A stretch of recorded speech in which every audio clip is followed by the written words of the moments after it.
All right, so the story I wanted to start with was this Andy No guy. I'm sure you saw the video. I'm sure most of the people listening saw the video. It's been all over social media.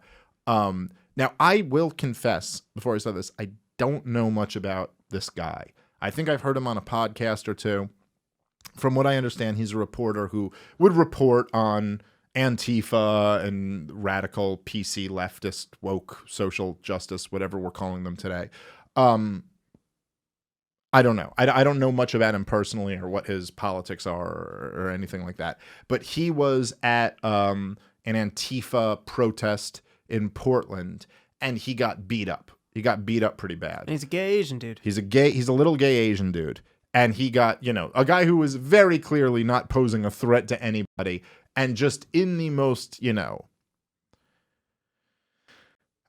I don't know, despicable way was just jumped. And there's something about, man, it really does just make the sane person's blood boil to see the way Antifa fights. Like, there's no, for any, like, I don't know, just decent person, but especially for any, like, man, there's no honor in the way, there's not a way you could fight where there's less honor than the way Antifa does it, where they're like fucking like vultures or hyenas or something like that. Like when they fucking like they surround you and no one has the balls to actually step up and fight, but one of them will jump in and throw a punch and then dip back into the crowd, and then another one runs up and throws a punch, and they cheer, and it's fucking despicable.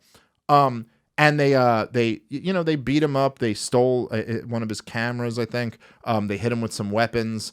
They threw milkshakes and shit like that on him. Apparently putting cement into the milkshakes. Well, that was reported. I don't know whether or not that was actually true, but they were saying there was cement in the milkshakes, which will give you fucking nasty burns and shit like that. Which, oh, really? For all the people who are that's what cement, because it hardens on you. It like fucks you up. You put wet cement in there and then it fucking dries on you. Oh, I just figured it turned the milkshake hard, so it was like throwing a rock at that point. It was like a disguised rock. No, I think it's worse than that. Oh, you mean it lands wet? It gives you chemical burns. Yeah, it gives you chemical burns.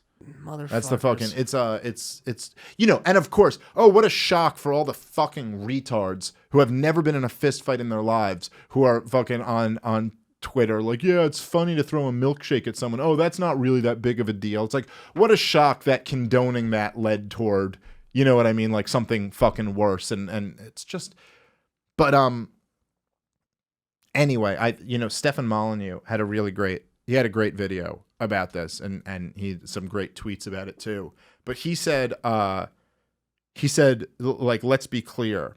Antifa is not fighting fascists. They're creating them. And he's dead right about that. He's dead right. That shit starts turning people into fascists. You start seeing stuff like that and you're like, yo, these people need to fucking be dealt with. And of course, originally fascism did kind of arise as a response to communism.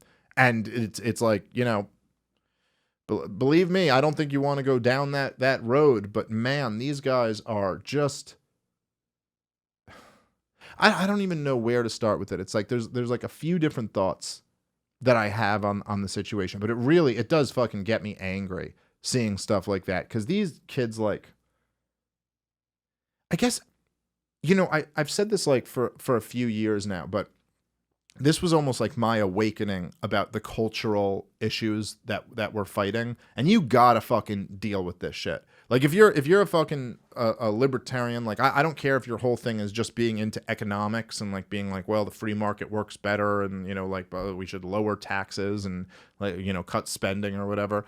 But you gotta deal with this stuff, because I think that libertarianism to me is all about civilization versus decivilization.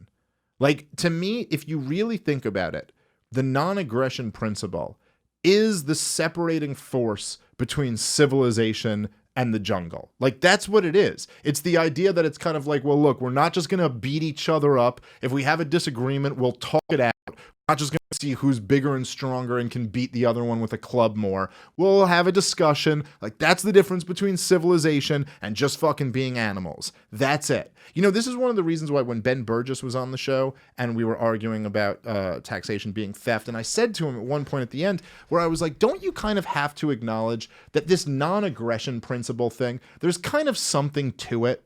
Like, there's something to this non-aggression principle. Okay, fine. Maybe I'm more of an absolutist on it than you are. But don't you acknowledge there's something to it? I mean, and I said to him at this point, I go, don't you live your life by the non-aggression principle every single day? Like, every single day. You completely support private property rights and the non-initiation of force, right? Like, you don't assault anybody. You don't take their stuff. Like, well, look, we're here in this podcast. We got 1, 2, 3, 4, 5 microphones right here. You may not have any microphones. You don't just take one of ours as you're leaving, right? Like, you don't do that. You understand these don't belong to me. Like, I shouldn't aggress on other people. And then he responded like something like, he was like, yeah, but I vote for politicians who want to redistribute wealth. And I was like, yeah, but you don't do it. So I get it. You vote for other people to maybe violate the non-aggression, but you, in your life, you live by this principle every single fucking day. And he couldn't really deny that because of course he does. Ben Burgess isn't out assaulting people or stealing shit. We could maybe have this theoretical debate about whether it's immoral or not immoral to go mug someone, but at the end of the day, you're not mugging anybody.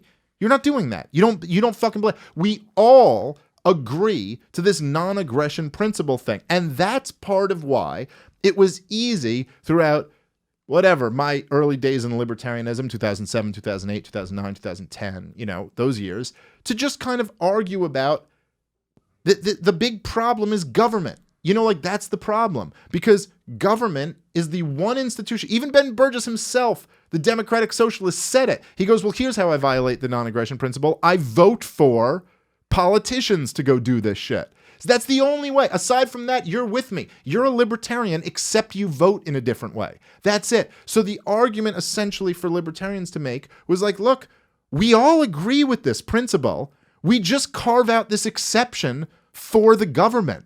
Why? Let's question that. Why is it any different? Just like that crazy self-help lady at the Democratic debate said, if a government commits a crime, isn't it just as much of a crime?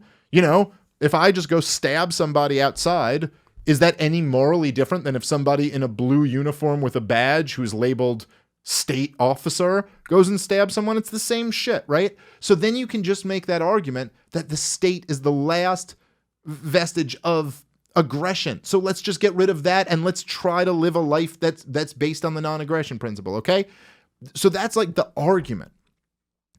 But what you start to realize over time, and I'll tell you, Antifa, these motherfuckers were part of the reason they were a big trigger for me that started making me realize that there's this whole other cultural element to it also, which is like, oh shit, I was almost in 2008, 2009, 2010, really up to like 2014, 2015, almost taking it for granted that we all did agree on the non-aggression principle in life. You know, like that's now Ben Burgess isn't a fucking Antifa guy. He's a professor. Like he's not fucking getting in the streets and assaulting people. He doesn't. But you know, you start realizing, well, let's just say you were dropped down in the middle of Central Africa and you tried to make that same argument. Well, why should the state be able to initiate force when none of us initiate force? Like there's like, motherfucker, we initiate force all the time. What are you talking about? None of us have even accepted this as a principle. And if you were to go be a gay dude in fucking, you know, Saudi Arabia, and you were to try to talk to the average person and be like, well, you really think the state should be able to punish gay people? I mean, would it be okay if you punished a gay person? They'd be like, yeah, it violates the Quran, like the teachings of Muhammad. Yes, we can assault gay people. Like, that's fine. So if you as a people haven't accepted the non-aggression principle, it's like you realize there's a whole different battle that needs to be waged. You just realize, I guess, how much we took for granted that basically we all agree on this principle.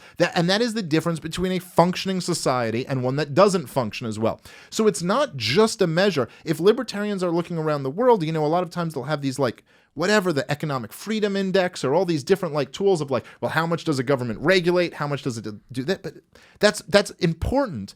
But what's even bigger than that is like how much the society respects non-initiation of force, non-aggression. That's way more fucking important.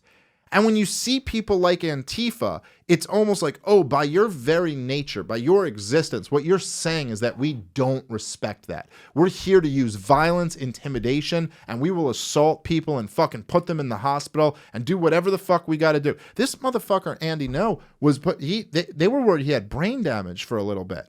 From what I understand, he's fucking left the hospital and he has to like go back in a little bit. But I don't know what the latest on him is, but this is not a game, man. You start fucking hitting people in the head with weapons, you fucking really fuck somebody up.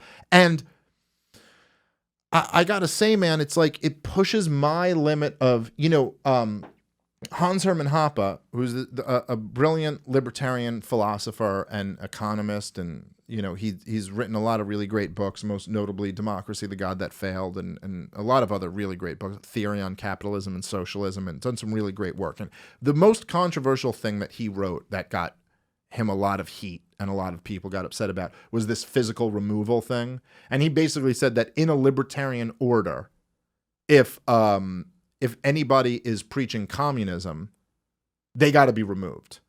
Like, you got to go. And he said they have to be physically removed. And then there was this whole debate that came up about it's like the autistic libertarian brain who go like, well, are you suggesting you initiate force on this communist? Because then are we really violating our principle? Is that really libertarian? And all this other stuff. And what did you mean by physical removal? Does that just mean like within property rights, or do you mean physically removed? And he's talked about it in a few different periods, but I'll tell you, like, when you see this group like Antifa, who are straight up communists, that's what they are. They're marching with the hammer and sickle. They want a fucking workers' revolution. These are straight up communists. The group that is responsible for more death and starvation and genocide than any other group in human history. And you see them marching and doing shit like this. It's hard for me to almost argue that maybe Hoppe really had an important insight. Like, people like this gotta fucking go. You gotta go. You can't be a part of this fucking civilization. Like, you want to be that guy, you need to fucking go. And I'll tell you, it really pushes my limit to what an initiation of force is. Because if you start to see, like, if you are in your home and a fucking gang or an army starts invading, like, let's just say me and you have a compound somewhere. We got like our families and lots of guns and food and wealth. Our dream, basically. Yeah. We have a compound somewhere. And some fucking army starts invading. And they all got uniforms on. And they all start coming down the fucking road. And we over our bullhorn or whatever, are like, this is private property. You can't come any further. And they come further anyway. And then one of them shoots at us. And they've all got guns. And and they're all in the same uniform. And one of them shoots at us. And we're on the window with our fucking, or we're on the roof with like our fucking guns drawn. I mean, would it be an act of aggression to just start mowing them all down? Really, I think that's kind of legitimate to say that's defense. I mean, I understand only one of them shot at us. Are we really going to be such autistic libertarians that will go, well, you can only now defend against that one guy. We got to wait and see what all the other guys who are in their same uniform also moving toward us do? Or is it just like, no, you know what? By the nature of you rolling with this guy in the same uniform, also holding a weapon, I've now decided you're all initiating force and I'm fucking defending against all of you guys. That seems more reasonable to me as a reasonable application of the non-aggression principle of legitimate defensive force. And I don't know what to say, man. These fucking kids come around with their fucking black fucking bandanas over their faces and they're jumping people and you don't know who's who or what's what. Dude, there's gonna be a fucking response to this. Like there always fucking is. And I almost think you're justified in just fucking any of them up. I don't know what to say. Don't roll in that group. Don't cover your face. Don't wear all black and be an Antifa member if you don't want to get it. Like, I think like that's, I don't know, man. Bad things need to happen to people who do shit like that. Like really bad things. I don't know.